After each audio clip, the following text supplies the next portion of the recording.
Ya tamam. Gidiyorum ben. Hadi görüşürüz.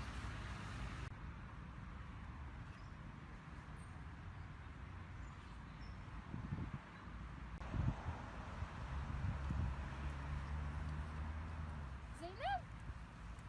Zeynep. Aa, sen misin Zeynep? Merhaba tatlım. Merhaba, ne yapıyorsun burada? Nasılsın sen? Ben çok iyiyim ben de. Ne yapıyorsun burada? I think we're lost. No, we're not lost. I mean, this is the way. No? No, look at this part. There's a way. No, there's no way. I think we're running in circles. No, Oh I'm my sure. god. We need to ask somebody. No, but here they only talk in Turkish. No, we'll try. Okay, let's try. Okay. Aa, sen tek başına geldin buraya. Hayır, Doruk orada. Aa, gitmem lazım. Ben Hadi çok var. özür dilerim. Hadi.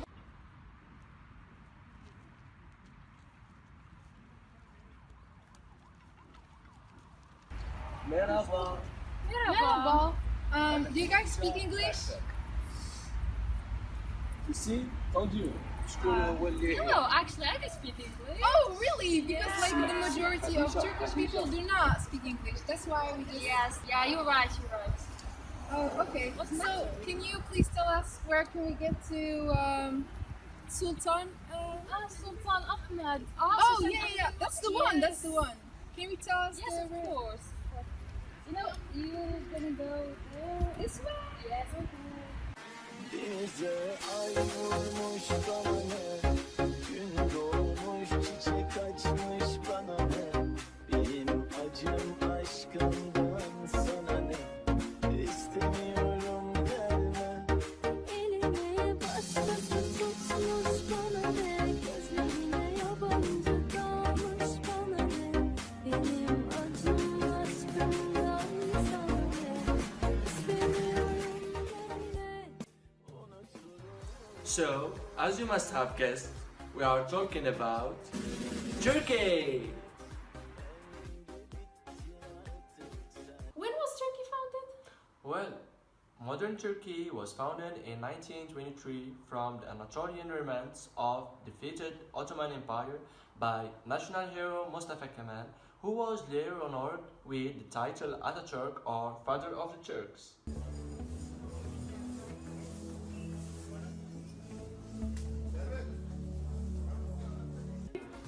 You probably didn't know Turkey's real name. You might have been confused about which city is the capital, and you probably thought tulips came from the Netherlands. It turns out you were probably wrong. There is a lot more to Turkey than meets the eye. Between the beaches and bustling markets lies a wealth of interesting history filled with religious and literary figures, civil war, and a multitude of languages. Here are 20 facts about Turkey you probably never knew.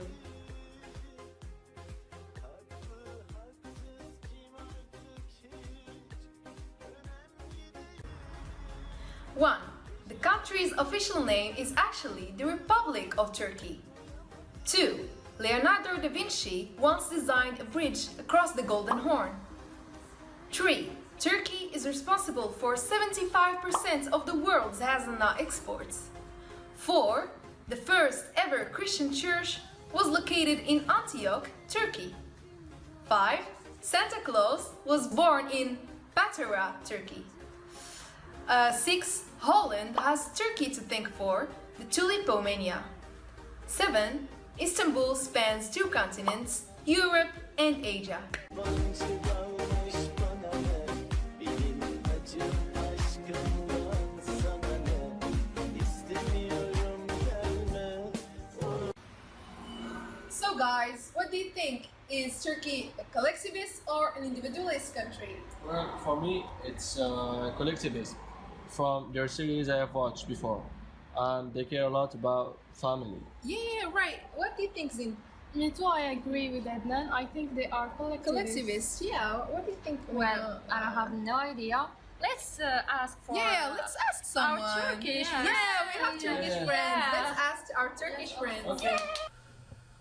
Her ne kadar Türkiye'nin bireyci bir ülke olduğunu iddia etseniz de sosyoekonomik yapısı göz önüne alındığında Türkiye aslında tam bir kolektivist ülke. İlk olarak bireyci bir toplumda bireyin çıkarları öncelenirken Türk toplumunda tam aksine sosyal normlar bireyleri bencil olmamaya teşvik ediyor. Örneğin çocuklara küçük yaşlardan itibaren hem eğitim sistemi içerisinde hem de aileleri tarafından iyi bir insan olmanın yolu diğer insanların ihtiyaçlarına karşı ilgili olmak, cömert olmak, yardımsever olmak gibi kavramlar üzerinden tanımlanıyor. Bu sebeple toplum içerisinde birbirine duyarlı bireyler yetişiyor. Aynı zamanda Türk tarihinde aile ve toplum yapısının korunmasına çok fazla değer atfedilmiştir ki bu gelenek günümüzde de sürdürülmektedir. Örneğin iç hukuk kuralları bu yönde şekillenmiş. Ailenin yararı, toplumun yararı, kamu menfaati gibi kavramlar bireylerin özgürlüklerini ve menfaatlerini sınırlamak üzere meşru menfaatler olarak görülmüştür. Ek olarak Türk toplumu sosyal açıdan problemli konulara herhangi bir ideolojik kaygı gözetmeksizin toplu bir tepki koyma, bu tarz problemlerin bir grup olarak hareket edildiğinde çözüleceğine inanma eğilimindedir. Örneğin bir terör saldırısı karşısında tüm ülke yeknesak bir şekilde terörü kınar ve eleştirir. Bu özellikler göz önüne alındığında Türkiye'nin sosyolojik yapısının, toplumsal yapısının aslında bir kolektivist ülke tanımına daha çok uyduğuna kanaat getirebiliriz. Teşekkür ederim.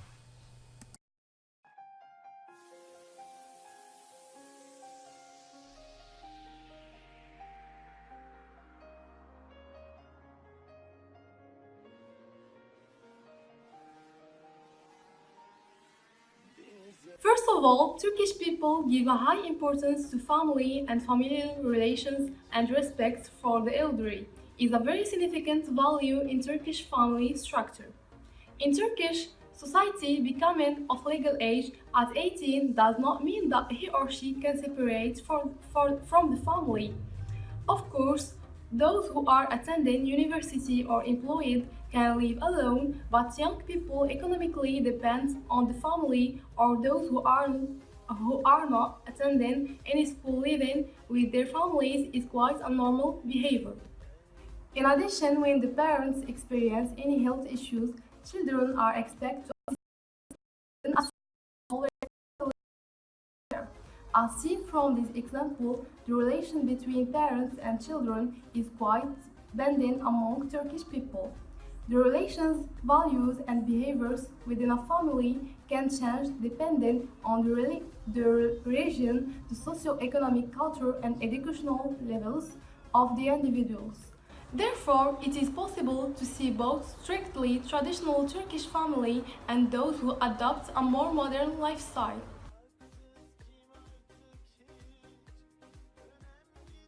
If you plan to invest in Turkey or get a job, it will be hugely beneficial to brush up on Turkey culture in the workplace.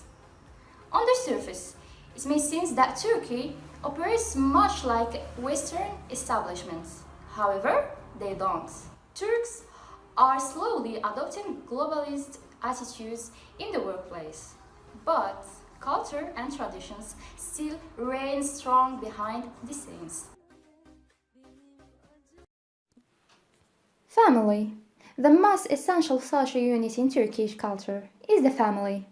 A Turk's personal life is dependent on and revolves around family, friends, and other community groups. These, in turn, comment one's opinions and decisions. Family loyalty is a vital aspect of Turkish society and one that has a major impact on Turkish business practices. Many businesses in Turkey are still family-owned and run, and the concept of family connections and influence is apparent during business exchanges in Turkey. So guys, we have a lot of Turkish friends. Yeah. But when you're setting up a meeting or something, do they actually show up on time? Well, my friends always show up on time. So they're very punctual? I think so. What do you think, Adnan? No, but for my friend, he's always late. Is a Turkish Oh guy? my god, that's Yes, weird. Turkish. And he's always late. Yeah. Maybe it depends on person. Yeah, maybe. Maybe. What do you think, Zineb? So let's just ask someone to know if they are Yeah. polyphonic or Yeah, Really Yeah. best idea ever. I would say that Turks have a flexible attitude to time, which results in the tendency to juggle several activities and issues at the same time and continue multiple conversations simultaneously. It's therefore not uncommon in a Turkish business environment for phone calls to be taken during scheduled meeting and for people to enter the meeting room without invitation. Business meetings tend not to follow a linear system and are rarely structured. As a result, you should be prepared to exercise patience when conducting business in Turkey. Adding to that, I would say that Turkish people are becoming more and more punctual and very time aware. In fact, they prioritize being on time and have a tendency to not waste any minutes doing irrelevant stuff. Turkey. Adding to that, I would say that Turkish people are becoming more and more punctual and very time aware. In fact, they prioritize being on time. Geri döneceğiz zannet. Bende bittin artık sen. Hesabını Tanrı'ya ver.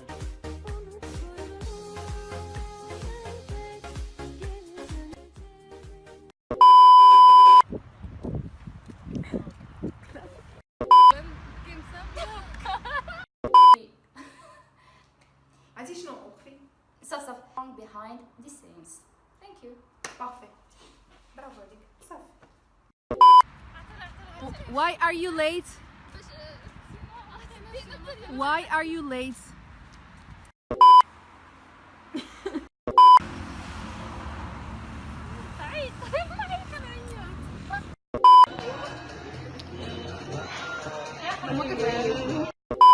Teldeki güvercin, yalıdaki çapkın, kaldırımda baygın, sana da günaydın. Şarkıdaki serçe, camdaki teyze, uykusuzlaştı. Teldeki güvercin, yalıdaki çapkın, kaldırımda baygın, sana da günaydın. Şarkıdaki serçe, camdaki teyze, uykusuzlaştı. Sana da günaydın.